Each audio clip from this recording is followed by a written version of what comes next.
अस्सलामुअलैकुम friends, welcome to my YouTube channel. तो आज की इस वीडियो में हम स्टार्ट करने वाले हैं टॉपिक डिफ्लेशन। इससे पहले इन्फ्लेशन इन सिंपल वर्ड्स के फंडामेंटल ऑफ इकोनॉमिक्स पार्ट 2 का चैप्टर 4 तकरीबन हम एंडिंग की तरफ अब जा रहे हैं। ठीक है, आई थिंक ये चैप्टर 4 ही है।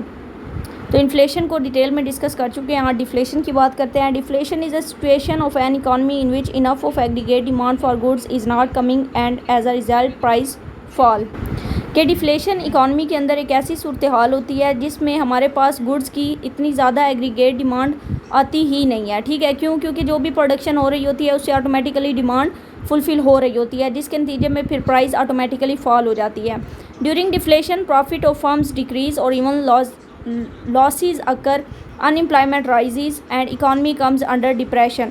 लेकिन फिर इससे क्या होता है, डिफ्लेशन के दौरान प्रॉफिट कम होता है डेफिनेटली, जिसकी वजह से प्रोडक्शन कम हो जाती है, अनएम्प्लॉयमेंट बढ़ जाती है और इकॉनमी के अंदर एक डिप्रेशन आ जाता है। ठीक है, तो आप देख लें डिफ्लेशन की कितनी स्वेयर कंडीशन हो जाती है। ठीक है, डिप्रेशन मीन्स कि इकॉनमी डाउन होना स्टार्ट हो जाती है और हम लोग कहते हैं कि इन्फ्लेशन क्यों हो रहा है, इकॉनमी मतलब ज़ाहिर बात है लोग हड़ताल ही तब करते हैं जब इन्फ्लेशन मीन्स के महंगाई ज़्यादा होती है।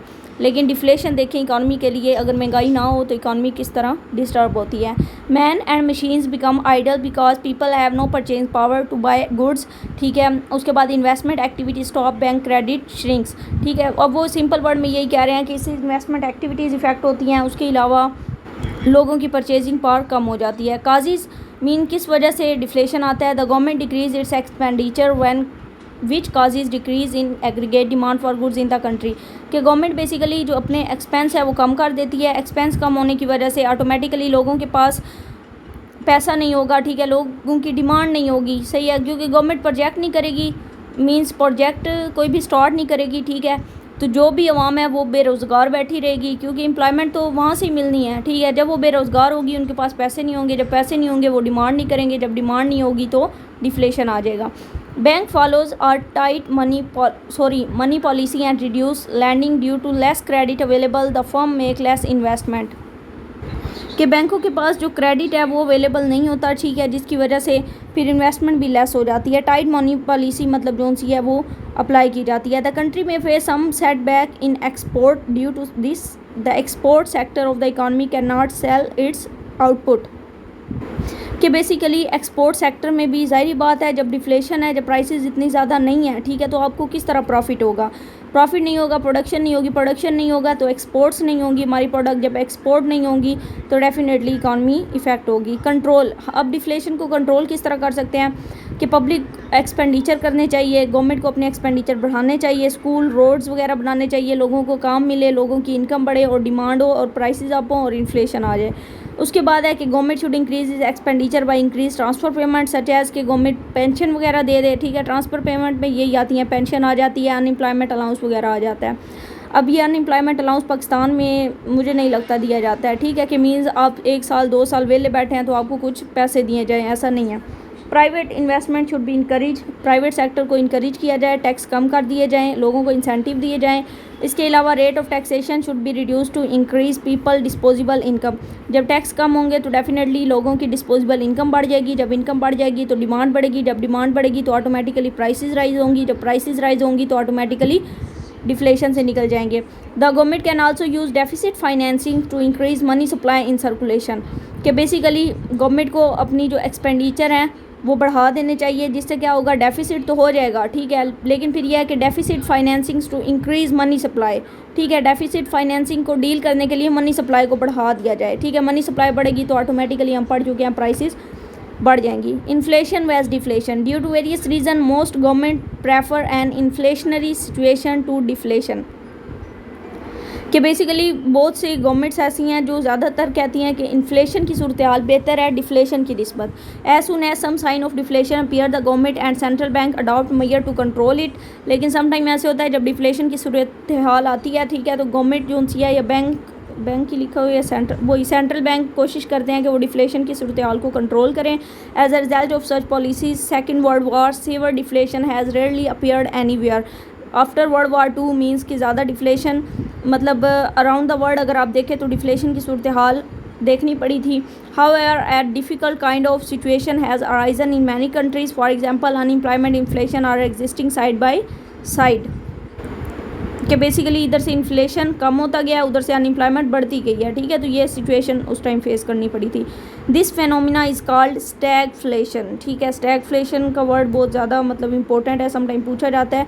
स्टैगफ्लेशन क्या होता है? Meaning that stagnation and inflation को एग्जिस्ट इन द इकॉनमी। जब इन्फ्लेशन एक स्वेयर कंडीशन पे हो जाता है ना, ठीक है, तो उसको स्टैगफ्लेशन कहा जाता है, ठीक है। उसके बाद लेकिन ये ना इन्फ्लेशन की कुछ टाइप्स हैं, उसमें ज़्यादा क्लियर हो जाएगा कि किस लेवल पे जाए तो उसको स्टैगफ्लेशन कहते हैं। इसमें एक हाइपर इन्फ्लेशन होता है, एक स्टैगफ्लेशन होता है, और 2-3 और भी टाइप्स हैं, ठीक है। तो ये या तो गूगल से सर्च कीजिएगा, अगर ना समझ आई तो बताइएगा, इस पर ना मैं मतलब आपको डाटा शेयर कर दूँगी। ये पाकिस्तान का 2016 तक का डाटा है कि क्या ट्रेंड रहा है इन्फ्लेशन का, ठीक है, कितने परसेंटेज रहा है 1960 से 2016 तक। ये जस्ट उन्होंने सर्कल के थ्रू बता दिया है कि परचेजिंग पावर किस तरह कम होती गई है। ये वही डिमांड पुल इन्फ्लेशन, फिर cost push inflation, food inflation just मतलब कि हमारी जो डेली बेस यूज़ चीज़ें हैं उन पे जो भी होता है। Hyperinflation, this is the kind of inflation in which prices are rising too fast, ठीक है, कि जब बेसिकली प्राइसेस सही लेवल पे जाके अप हो रही होती है ना, उसको हाइपर इन्फ्लेशन कहते हैं। प्राइसेस में भी डबलिंग एवरी मंथ, हर महीने के अंदर प्राइसेस जो सी हैं वो डबल हो रही हैं। फॉर एग्जांपल एग की प्राइस 20 रुपीज़ है अगर इस मंथ, तो अगले मतलब मंथ वो 40 हो जाएगी, फिर उससे नेक्स्ट मंथ वो फिर डबल हो जाएगी, ठीक है। If we study economic history of some countries, we find that they have experienced all types of inflation. For example, 1923 Germany में First World War and in Hungary after Second World War, the inflation rate rose to unbelievable height. Imagine the situation and plight of the German people when price rose billion time during 1 year. एक साल के अंदर billions time price increase हुई है. A cup of tea, अब ये सुनिएगा example, बहुत मज़े की मुझे ये एग्जाम्पल लगती है। A cup of tea, for example, which could be bought for 1 mark at the beginning of the year, was being sold at the end of the year at a price of many millions mark. Price doubled every week, ठीक है। खैर ये वो example नहीं है जो मेरे mind में आई थी, लेकिन यह है कि वो कह रहे हैं कि एक कप ऑफ टी की प्राइस जो साल के स्टार्ट में सिर्फ 1 मार्क की होती है ना, वो साल के एंड में मिलियंस ऑफ मार्क पे चली जाती है, ठीक है। Purchasing power of money was falling so fast the German workers could not afford to wait until the end of week to do their shopping. Means कि वो एक मतलब वीकेंड का भी इंतज़ार नहीं करते थे, इतनी ज़्यादा प्राइसेस बढ़ गई थी। They were paid twice daily and given brief shopping breaks to make their essential purchases. To end this alarming situation, firstly the government try to link the value of money to rye flour but the attempt failed. Then the government introduced new money called Reich Mark and its value was fixed equal to old marks, ठीक है। ये I think German की कोई currency की बात कर रहे हैं, ठीक है। ये जस्ट एग्जांपल है, इसको बेशक आप एग्जांपल के तौर पे ही लें, इतना ज़्यादा डीपली जाने की ज़रूरत नहीं है। Amazingly the rod stop overnight. अब देखिए उन्होंने कहा है कि जस्ट एक कंसेप्ट यहाँ पे लेना है कि उन्होंने अपनी पहले वैल्यू ऑफ मनी को ट्राई किया कि उसके थ्रू हम कंट्रोल करें, लेकिन जब उसके थ्रू भी कंट्रोल नहीं हुआ, फिर उन्होंने न्यू मनी को लॉन्च कर लिया, ठीक है, ताकि जो प्रीवियस मनी है वो किसी खाते की ना रहे, सही है। तो कुछ ना कुछ उसमें खैर गुंजाइश तो होगी, लेकिन इस तरह फिर उन्होंने कंट्रोल किया। इन 1989 in Argentina price double every month. अब अर्जेंटीना की भी एग्जांपल दे दिया कि हर महीने के अंदर डबल प्राइसेस इंक्रीज़ होती थी। अच्छा, जो मेरे माइंड में एग्जांपल चाह रही थी ना, वो ये है कि या पता नहीं जर्मनी है या कोई और मतलब कंट्री है, वहाँ इवन के मतलब रेस्टोरेंट में हर मिनट के बाद, आवाज़ आहिस्ता करो आयशा, अच्छा, वहाँ हर मिनट के बाद जो प्राइसेस है ना रेस्टोरेंट में वो चेंज हो रही होती हैं, ठीक है। अगर आपके पास एक मेन्यू है ना और उसकी प्राइस 10 रुपीज़ है किसी भी चीज़ की, ठीक है, विद इन सेकेंड वो मतलब फ़ौरन प्राइस चेंज हो जाएगी। इतना ज़्यादा इन्फ्लेशन था, मीन्स कि आप एक मिनट का वेट नहीं कर सकते कि अगले मिनट में क्या प्राइस होगी, इतनी ज़्यादा इन्फ्लेशन थी। वर्ल्ड व्यू ऑफ इन्फ्लेशन, ये कुछ मतलब वर्ल्ड वाइड उन्होंने डाटा कोई मतलब प्रेजेंट कर दिया, ठीक है, कि वहाँ पर इन्फ्लेशन कितनी थी 1980 से 89 के टाइम तक। वेरी हाई इन्फ्लेशन व static prices. Very high level of inflation as well as no increase in prices are equally undesirable, but extreme diminishing growth prospects. High inflation impose economic suffering on the population, causes inefficient allocation of resources, hurts the poor fixed income group. वही बात है कि high inflation mostly poor को effect करती है। Velocity of circulation of money, ये सारी चीज़ें अब वही हैं जो हम डिस्कस कर चुके थे, ठीक है। खैर इन्होंने यहाँ पर ये मेन कंसेप्ट तो नहीं दिया, हाई स्टैटिक प्राइस का तो दिया ही नहीं है, ये भी आपने याद लाना है। मैं सर्च करूँगी कि स्टैटिक प्राइसेस कौन सी होती हैं। बाकी ये वैल्यू ऑफ मनी ऑलरेडी हम डिस्कस कर चुके हैं। ये relative price and price level, inflation and deflation are measured in terms of average price level. It is possible that individual price may rise or fall without changing the average price level. For example, price of mango may fall and price of apple may rise while average price of fruit may remain constant. In this case, relative price will change without affecting the average price.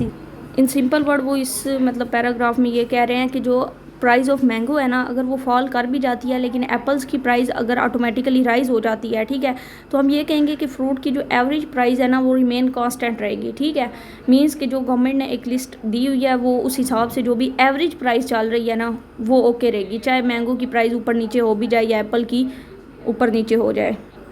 In this case relative price will change without affecting the average price. ठीक है, कि means कि जो relative price है वही बात होगी कि मैंगो की प्राइस चेंज होगी, एप्पल की नहीं हुई। ठीक है, ये एप्पल की चेंज होगी, मैंगो की नहीं हुई। ठीक है, तो रिलेटिव प्राइस चेंज हो सकती हैं without affecting the average price. ठीक है, कि जो ओवरऑल प्राइसेस हैं उसको इफ़ेक्ट किए बगैर।